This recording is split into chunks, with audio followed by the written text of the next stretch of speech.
Nobody was watching when he did it in Phoenix. Nobody was watching when he did it. Richard. Am I You're lying? from Arizona. And I'm telling you that no one was watching. I talked to everybody from Arizona. That's why. Not kind. Kelly Oubre. Is that his name? That is apparently his name. Listen, man. Welcome to the Jump.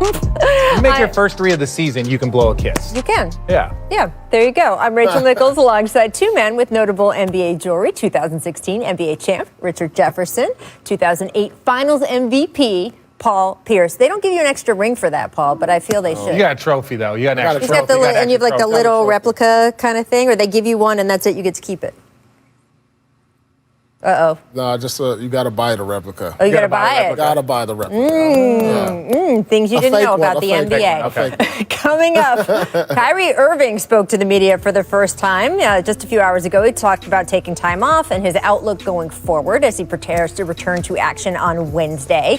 We'll get to that in a minute. First, though, we didn't know what it would feel like. NBA teams playing in the middle of a pandemic, in empty arenas, with fake crowd noise and rosters that on any day resemble a hunk of Swiss cheese.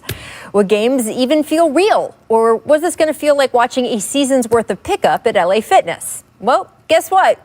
They're real and they're spectacular, at least when the stars gather like they did yesterday. I got that. It turns out if you throw KD, James Harden, and Giannis on one court and LeBron, AD, Steph, and Draymond on another, some of the best basketball players in the world still play like it, even without teams being allowed to practice much these days. Exhibit A, Curry, finding the basket here. This was nice. That wasn't a foul. Finding Draymond on the pick and roll there. That was a travel. Like all the times. That was a foul. That was a travel. And then finally hitting this was banger monstrous. from 28 feet. There's no hate here. Minute on the clock. That's absurd. Right? Over the defensive player of the year? Come on. What year was I don't know what's more impressive, that shot put the Warriors up by 5 after they've been down by 19 early in the game, or that the 6'3" Curry hit that over, as the guys here point out, the outstretched arms of Anthony Davis and his 7'6" wingspan. It was just vintage. Curry would finish with 26. Golden State as a whole appeared to be figuring something out about its rotations. A tweak in substitution patterns certainly seemed to help Kelly Oubre, for one. Still, the Lakers had the chance to win the game in the end. Instead, LeBron passes to Dennis Schroeder, who flings the ball in, I guess, the general direction of Alex Caruso. What was going on? A mess ensues. A timeout managed to reset things with 1.7 on the clock. All LeBron could do, launch this 3 that does not fall. All in all, it was not a flawless display of basketball. The Lakers in particular got sloppy. Neither LeBron nor AD ever really got going, and the officiating was a topic of conversation throughout. Yeah. But it sure was fun, as was the Nets-Bucks showdown earlier in the evening. If this in fact turns out to be the Eastern Conference Finals, you can sign me up for 7 games. This one had 20 lead changes, including 8 in the final 5 minutes alone. Giannis had a strong game overall, finishing with 34 points, 12 rebounds, and 7 assists, although the Nets took the book on defending him to an extreme. You know how most teams give Giannis space from deep? Well, Brooklyn gave him basically an entire county, averaging 15 feet of pad, the most any player has been afforded from 3 since Second Spectrum began tracking this stuff 8 seasons ago. Now, the Nets were much more physical with Giannis otherwise, though. Check the little shove there from but Durant. he initiated that. He stepped in front of somebody. I'd be mad if I was KD, too. Harden, meanwhile, finishing with 34, including hitting that little shot to put the Nets up 1. He also had that driving floater. Giannis would answer with a 2-handed putback, a little authority there. But it was Durant who would have the last word, draining the go-ahead 3 on a pass from Harden. Look at that. Afterward, both players discussed why they seem to be meshing together better now than even when they played together in OKC. We were young in Oklahoma City. You know, we're grown men now. You know, we know what we want. We really know the game of basketball now. You know, we're not those young guys that just run around and want to just shoot and dunk all day. We've been through a lot in this league, experienced a lot, and for us to bring it together now and combine what we've learned over this time and try to play great basketball, I think it was pretty seamless for us. Yeah, it is nice when the NBA looks like the regular NBA, with fans screaming and arenas full of energy and players who can take the court each night without someone sticking a Q-tip up their nose 3 times a day. But as we saw yesterday, anyone who tells you what's going on this season isn't real basketball is missing just how much spectacular there still is to see. So we will get to Kyrie's sound in a moment, but from last night's Nets win, Paul, what was your biggest takeaway?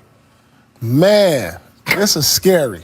I'm not even – because, look, they're only 2 games in. They beat the top seed in the Eastern Conference, and they haven't even got their chemistry together yet. I mean, yeah, they're scoring points and getting assists. They're turning the ball over a lot. So you got to expect those to come down in the next few weeks as they get to know one another, as they implement Kyrie Irving. But, man, like I said earlier, it's like having Jordan and Jordan on the same squad. It's like, who's number 2? No, I kid you not. I mean, seriously. With all due respect to the 2-time MVP, the 2 best players in the Eastern Conference are on the Nets, right? And it's James Harden and it's Kevin Durant. And mainly the reason why I say that is not because of Giannis' defense and all that. It's more because when it comes down to the last 30 seconds of a game and you're in the postseason or you're in a moment where you need it, they have the 2 best players in the conference when it comes to knocking that down. So the postseason is going to be... Could be 3 with Kyrie. Oh, well, yeah. Well, obviously, when you're talking about the last 30 seconds, Kyrie talking about, I finally have somebody that can knock down that shot. Well, congratulations. Now you got 2 of them.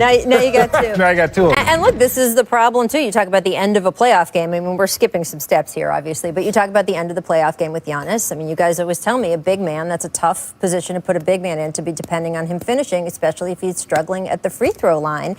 And we saw Giannis was better at the line last night. He had that game against the Mavericks the other night where I think he was 1 of 10 for the line. But his free throw shooting overall, guys, this season, he's at 59%. 4 years ago, he was at 77%, and it's just gone down every year since. Well, pressure, like when people talk about pressure, a lot of times it rears its head in different places, right?